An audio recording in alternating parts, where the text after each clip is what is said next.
Eto na nga mga chong, marami tayong basketball updates.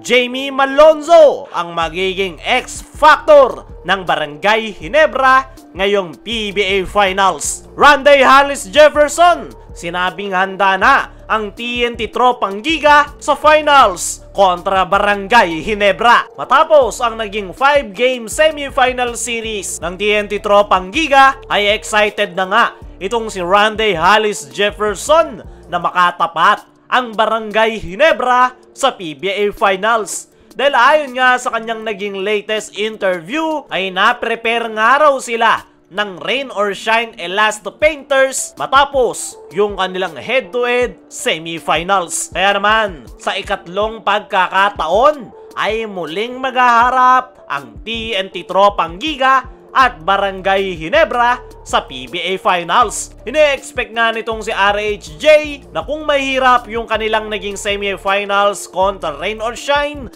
ay mas magiging mahirap yung kanilang magiging finals matchup kontra Barangay Ginebra.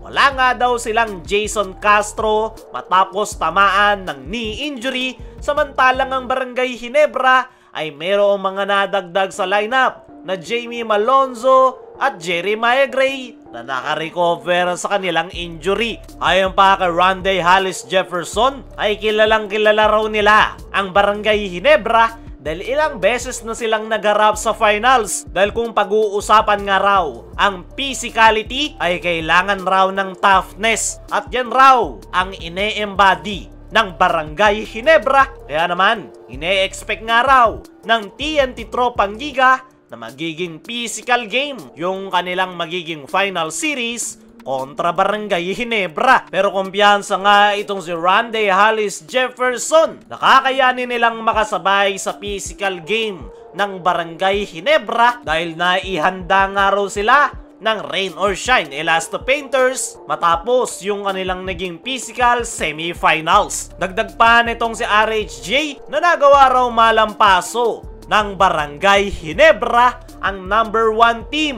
na Northport Batampier. Kaya naman, kinakailangan daw talaga nilang paghandaan ang Barangay Ginebra this upcoming PBA Finals. Pero naniniwala itong si RHJ na hindi mangyayari sa kanilang kupunan yung nangyari sa Northport Batampier. Nasa mga players at coaching staff na nga lang daw yan at kayang-kaya raw ng kanilang head coach na si Chot Reyes na magbigay ng 100 schemes para sa kanila para lang matalo ang Barangay Ginebra. Alam nga nitong si RHJ na hindi basta-basta ang triangle offense ni Coach Tim Cone. Pero depende na nga lang daw yan kung sino yung mas makakapag-execute ng maayos ng kanilang opensa. Sa ngayon ay excited na itong si Rondae Hollis Jefferson na muling makalaban ang Barangay Ginebra sa finals sa ikatlong pagkakataon, lalong-lalo na yung kanyang magiging matchup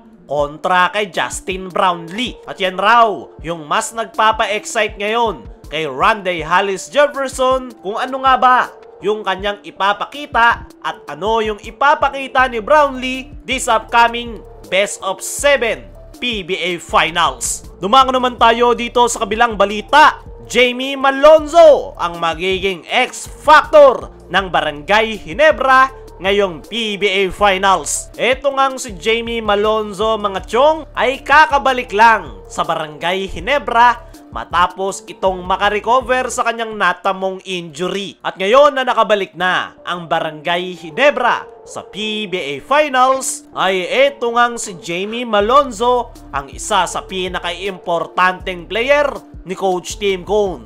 Paano ko nga ba nasabi yan?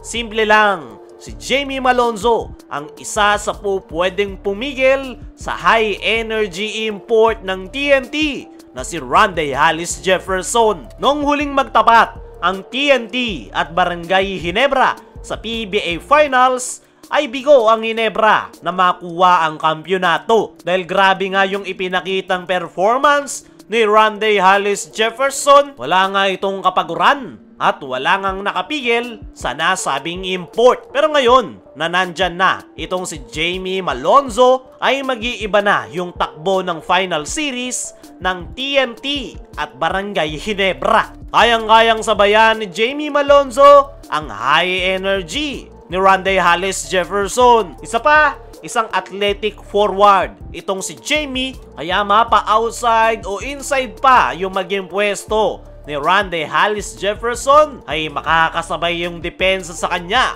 ni Jamie Malonzo. Naniniwala ako mga chong na etong si Jamie ang magiging primary defender kay RHJ. Actually, maraming po pwedeng bumantay kay RHJ.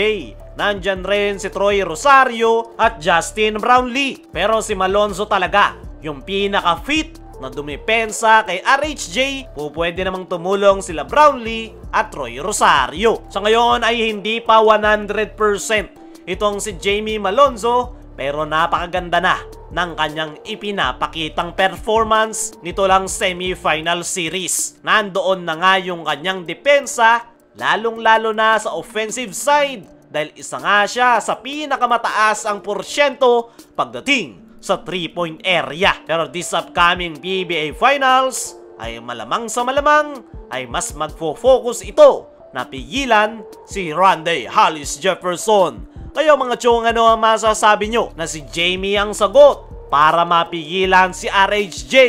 Ano rin yung masasabi nyo sa sinabi ni Randy Hollis Jefferson sa Barangay Ginebra? I-comment mo lang dyan sa ibaba.